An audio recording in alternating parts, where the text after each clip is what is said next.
ఏం మామిడి పళ్ళో కానీ తిని తిని నోరు చప్పబడిపోయిందండి. రోజుకి ఎన్ని తింటామో లెక్కే లేదు. ఇవి తింటంటే ఎక్కడ గడ్డలేస్తాయని భయమేస్తుంది.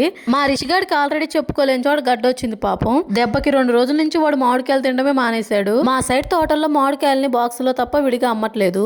బాక్స్ వచ్చేసి 900 అంట. మేము తీసుకున్న మరుసటి రోజే సంధ్యకు ఫోన్ చేసింది పక్కూరు తోటలో బాక్స్ 500లేనని. ఇప్పుడేమో రోజు రోజుకి రేట్లు తగ్గిస్తారు. సీజన్ అయిపోయేటప్పుడు మాత్రం రోజు రోజుకి రేట్లు పెంచుతా ఉంటారు. సీజన్ అయిపోతే మళ్ళీ మామిడి పళ్ళు దొరకవు. దొరికినప్పుడే కొనుక్కొని తినండి, లిమిట్ గా తినండి. మేము ఉండేది ఫస్ట్ ఫ్లోర్ లో కాబట్టి మెట్ల మీద నుంచి ఏం ఎత్తుకొని పోవాలన్నా చాలా ఇబ్బందిగా ఉంటది. ఇప్పుడే ఎలా ఉందంటే ఫ్యూచర్ లో ముసలోళ్ళం అయిన తర్వాత మా పరిస్థితి ఏంటో అర్థం కావట్లేదు. ఊర్లో అందరు లిఫ్ట్ పెట్టుకోమని చెప్తున్నారు. ఫ్యూచర్ లో ముసలోళ్ళం అయినాక నడవలేని పొజిషన్ లో ఉంటే మెట్లు ఎక్కలేకపోతే అప్పుడు చూద్దాంలేండి. అందుకే గ్యాస్ కనెక్షన్ కూడా కిందే అవుట్ సైడ్ పెట్టించాము. మామిడి పళ్ళకి దిష్టి పెట్టమాకండి, మళ్ళీ గడ్డలు వస్తాయేమో. మా ఇంట్లో జనాభా ఎక్కువలేండి, అందుకే ఎక్కువ తీసుకున్నాము. మామిడి పళ్ళకి ఆకులతోటి డెకరేషన్ చేశాను. మామిడి పళ్ళు అంటే ఇష్టం ఉన్న వాళ్ళు వీడియోని లైక్ చేసి సబ్స్క్రైబ్ చేసుకోండి.